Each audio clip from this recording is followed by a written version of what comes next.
Bonjour à toutes, bonjour à tous. J'ai le grand plaisir de vous retrouver pour la newsletter de Sémaphore du mois de septembre 2024.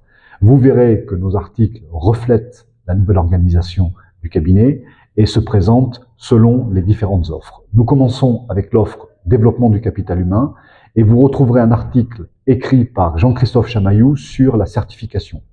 Vous y verrez que le diplôme, qui a d'abord été un outil de reconnaissance d'un parcours, puis un outil de régulation, d'accès aux écoles, d'accès à des postes en entreprise, est aujourd'hui un outil de valorisation. Je vous invite à en découvrir davantage sur la certification en lisant cet article de Jean-Christophe Chamaillou. Côté expertise comptable et audit, vous lirez l'article de Delphine Castella et d'Emmanuel Gate sur la facture électronique.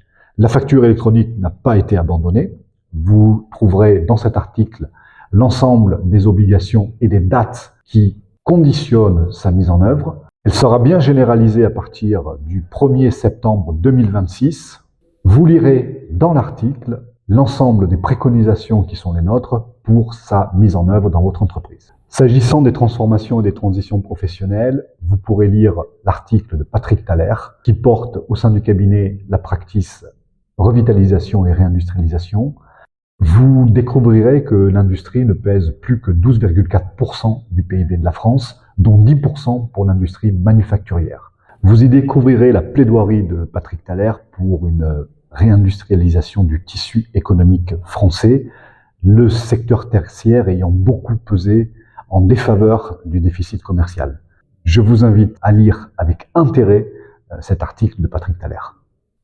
Enfin, s'agissant de l'accompagnement du service public, vous découvrirez l'article de Lauriane Bels et Marine Frillet sur les politiques de transition écologique.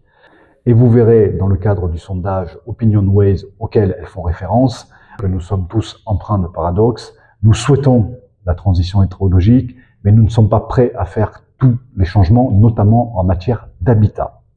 Et ce que proposent Lauriane et Marine, c'est de conduire ce changement auprès directement des citoyens.